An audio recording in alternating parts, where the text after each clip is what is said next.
Economía de guerra en la Unión Europea. El mundo se está volviendo cada vez más loco y muchos países están al borde de la desesperación. Europa se está acercando cada vez más a una economía de guerra.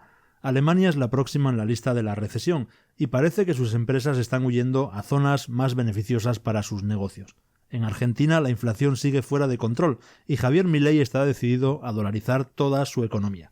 Hola y bienvenidos a Panda Stacker. Vamos a comenzar con la conferencia de seguridad de Múnich, porque allí han sucedido muchas cosas interesantes, con Ucrania presionando para reunirse con China y discutir un plan de paz. Sin embargo, dudo seriamente que eso suceda. Es difícil imaginar a Pekín siquiera considerándolo, pero centrémonos en la gira de Zelensky por Europa, ya que ha convertido a la Unión Europea en una economía de guerra. La cantidad de dinero fluyendo de Europa a Ucrania es asombrosa y parece que obtendrá todavía mucho más. Se han firmado acuerdos de seguridad a largo plazo con Alemania y Francia, en Berlín y París, y lo creas o no, más dinero se dirigirá a Ucrania, a pesar de que Europa coquetea con la recesión, con Alemania medio adentrada ya en ella. La gran pregunta es, ¿realmente se trata solo de luchar contra los rusos o hay algo más? Y aquí está cuánto está dispuesta a dar Europa a Ucrania. Olaf Scholz ha prometido 1.100 millones de euros desde Alemania para comprar sistemas de artillería y Macron ha prometido 3.000 millones desde Francia. Obviamente esto es una táctica dilatoria para obtener financiación para Ucrania o de lo contrario perderán aún más terreno. Las cosas se ven realmente mal y es comprensible que Zelensky quiera cualquier ayuda que pueda conseguir. Pero, ¿por qué Europa está tan entusiasmada con dar dinero a Ucrania, incluso cuando sus propias economías están en problemas? Esa es la pregunta del millón. Y aquí puede estar la respuesta.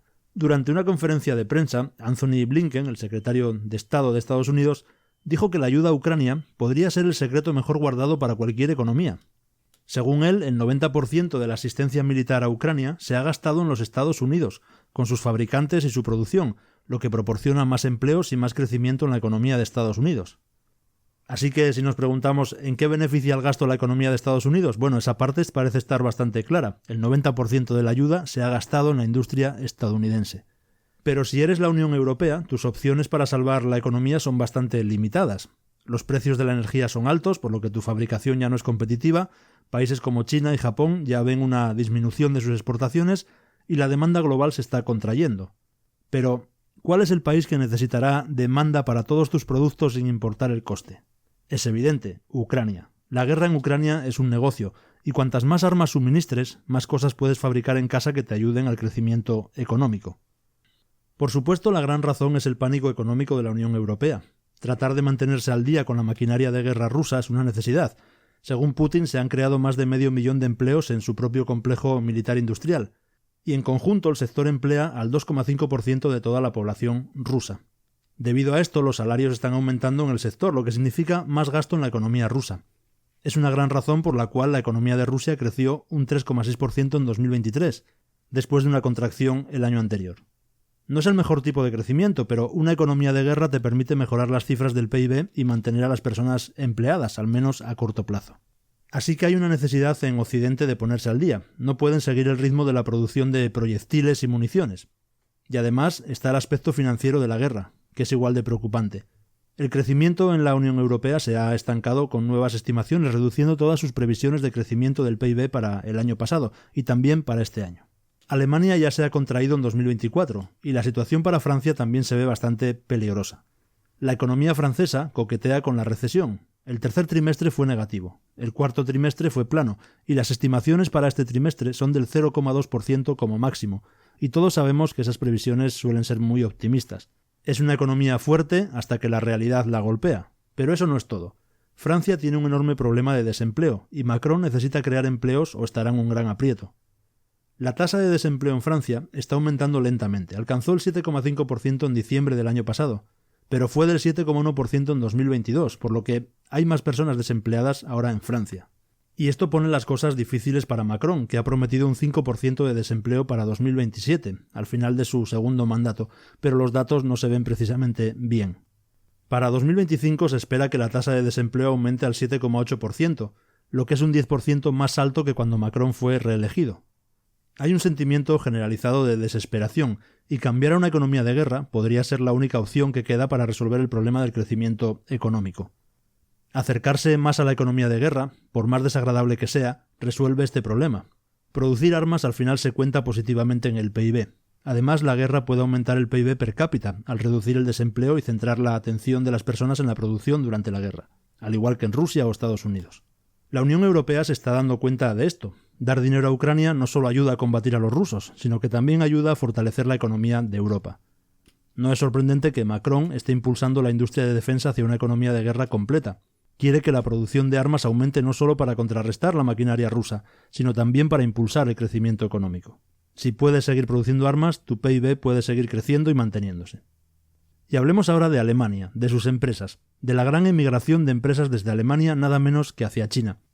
Durante más de un año hemos escuchado la narrativa de la desconexión de Occidente de China, y se han dado muchas razones. Una es la reubicación de la producción en países amigos de Estados Unidos, y otra es la idea de que la economía de China está colapsando, por lo que mudarse allí no parece una idea muy inteligente. Todo está en los titulares, pero veamos los datos porque nos dicen algo completamente diferente de lo que nos hacen creer. La inversión directa alemana en China ha alcanzado un récord histórico en 2023, a pesar de que Olaf Scholz esté presionando por la desconexión. La inversión extranjera directa en China ha sido la más alta desde 2014. El dinero fluye hacia China a raudales. Al mirar el flujo de inversión alemana podemos ver algo realmente interesante. El flujo total de inversión extranjera directa desde Alemania a China ha alcanzado los 12.000 millones de euros. Aunque algunas empresas sacaron 3.000 millones de euros desde China, pero se reinvirtieron 15.000 millones de euros en el país. Ese es el capital alemán. El dinero alemán elige quedarse en China. El dinero siempre sigue el camino de menos resistencia para crecer. Las empresas en Alemania saben que China todavía tiene ventajas tremendas sobre otras partes del mundo. Porque al final la situación para Europa es la siguiente. El Reino Unido está en recesión. El crecimiento del PIB ha sido negativo. Japón, otro aliado del G7, también está en recesión oficial. Estados Unidos es más un competidor industrial que un aliado económico para las empresas. Las opciones, por tanto, son escasas y limitadas para las empresas. Otros países como Vietnam simplemente no tienen las cadenas de suministro desarrolladas para la fabricación rentable y distribución rápida. Y aquí van algunos números de la Cámara de Comercio alemana. El 73% de las grandes empresas que operan en China planean aumentar la inversión en los próximos 2 años. Incluso entre las empresas más pequeñas, la mitad tiene planes de fortalecer su presencia en China. Y una razón clara es el acceso a la energía rusa, lo que hace que los costes de fabricación en China sean más bajos y que tus productos sean más asequibles, lo cual es esencial a medida que nos dirigimos hacia una recesión global. Pero hay otra gran razón por la que las marcas alemanas se están mudando. Todavía ven a China como un mercado grande y en crecimiento. Tienen una inmensa base de clientes con la clase media aún creciendo fuertemente. Y sí es cierto que la población total de China está disminuyendo, pero aún supera a los 1.400 millones de personas. China también ha señalado un cambio hacia el consumo interno en lugar de las exportaciones. Así que si quieres acceder fácilmente al mercado chino, lo más fácil es estar estacionado allí directamente. El principal impulsor de la economía china, hoy y en el futuro, será el consumo interno. Las exportaciones están disminuyendo, mientras que el impulso principal del PIB proviene directamente de los propios ciudadanos chinos. Y hay otra estadística también emocionante que debemos considerar. El gasto del consumidor chino podría aumentar pronto. Durante las recientes vacaciones del Año Nuevo Lunar, los viajes en tren se dispararon, alcanzando casi 50 millones de viajes en un solo día. Esto podría ser una señal positiva de un aumento del gasto interno. Así que el consumo en China está creciendo y tiene sentido que las empresas alemanas se apresuren a aprovecharlo. Si tu país de origen está en declive, necesitas buscar otro lado, y para Alemania ese otro lugar parece ser China. Y ahora vamos a centrarnos un poco en Argentina. Javier Milei está furioso porque la inflación sigue destrozando el país. Está indignado por los datos de inflación y ha reafirmado sus objetivos clave de déficit cero y dolarización. Es decir, quiere reemplazar el peso argentino con el dólar estadounidense y dolarizar toda la economía, empezando por el Banco Central. La crisis de inflación en Argentina sigue siendo un problema persistente. La gente se empobrece cada mes que pasa. Los precios en Argentina aumentaron un 20,6% solo en enero de este año, aunque ha disminuido desde el 25,5% en diciembre. Milei ha emitido una declaración a la que debemos prestar atención porque nos dice que el camino a seguir para Argentina es realmente arriesgado y que habrá mucho dolor para lograr encauzar la economía. El déficit cero es innegociable y la limpieza del balance del Banco Central es también innegociable. Es decir, Milei ha anticipado el golpe. Habrá más pérdida de empleo en los próximos meses. Reducir el déficit presupuestario significa recortar drásticamente el gasto del gobierno, lo que podría resultar en despidos masivos de trabajadores gubernamentales en los próximos meses o incluso años. Así que la estabilidad política podría ser realmente un problema, pero centrémonos un poco en su objetivo final, que es dolarizar la economía argentina. Si Milei está decidido y va hasta el final, significa que hay dos graves problemas a punto de caer sobre el pueblo argentino.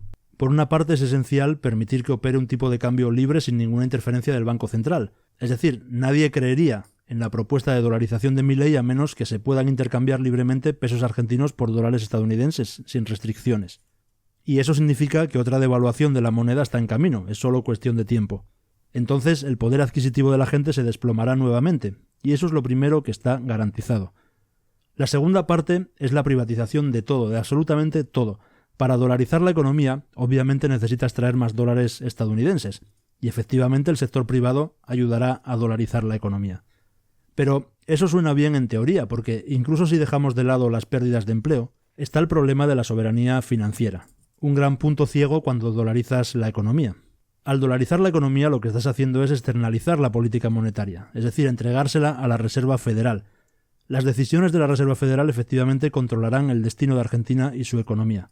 No podrás ajustar los tipos de interés para regular la economía. La Reserva Federal ajusta los tipos de interés en respuesta a la economía estadounidense, no a la de otros países. Entonces, si la Reserva Federal decide mantener los tipos de interés altos cuando Argentina necesite tipos bajos para estimular el crecimiento, estarán realmente en aprietos. Si la Reserva Federal establece tipos al 5%, no hay forma de que Argentina pueda establecer tipos al 1 o 2% y esperar realmente que llegue la inversión. El dinero simplemente no fluirá allí. Tendrían que establecer tipos por encima del 5% para atraer capital. Tampoco pueden imprimir dinero en caso de una emergencia para evitar un incumplimiento de deuda. Hay una razón por la cual la mayoría de los países utilizan sus propias monedas, porque sus necesidades son muy diferentes de la economía estadounidense, y en la mayoría de los casos es que no son similares en absoluto. En segundo lugar, al dolarizar su economía, Argentina también está bajo la política exterior de Estados Unidos. Si se imponen sanciones, entonces su economía está en problemas. Podrían ser excluidos del sistema de dólares y SWIFT, lo cual sería un desastre, especialmente para una economía emergente. Recuerdo que una vez que hablé de esto alguien me puso en los comentarios que no pasaba nada por no tener la soberanía monetaria, que tampoco España tenía soberanía monetaria porque teníamos el euro. Bueno, será una broma comparar una integración económica y monetaria como hay en Europa, donde para acceder al euro hay que cumplir unos requisitos, entre ellos de déficit, y pasar por un proceso de cohesión económica entre tu país y la media de la eurozona, que puede llevar años hasta acabar integrado y formar parte en ese momento del Banco Central Europeo y de sus decisiones. Eso no tiene absolutamente nada que ver con basar tu economía en la moneda de un país ajeno y alejado económicamente de tu realidad. Pero bueno, en fin, cada uno puede montarse las historias que quiera en la cabeza.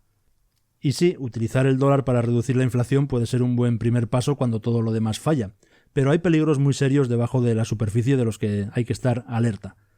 Desde luego será muy interesante ver cómo se desarrolla esto, pero bueno, cuéntame qué piensas tú. Tienes los comentarios a tu disposición. Un saludo y nos vemos.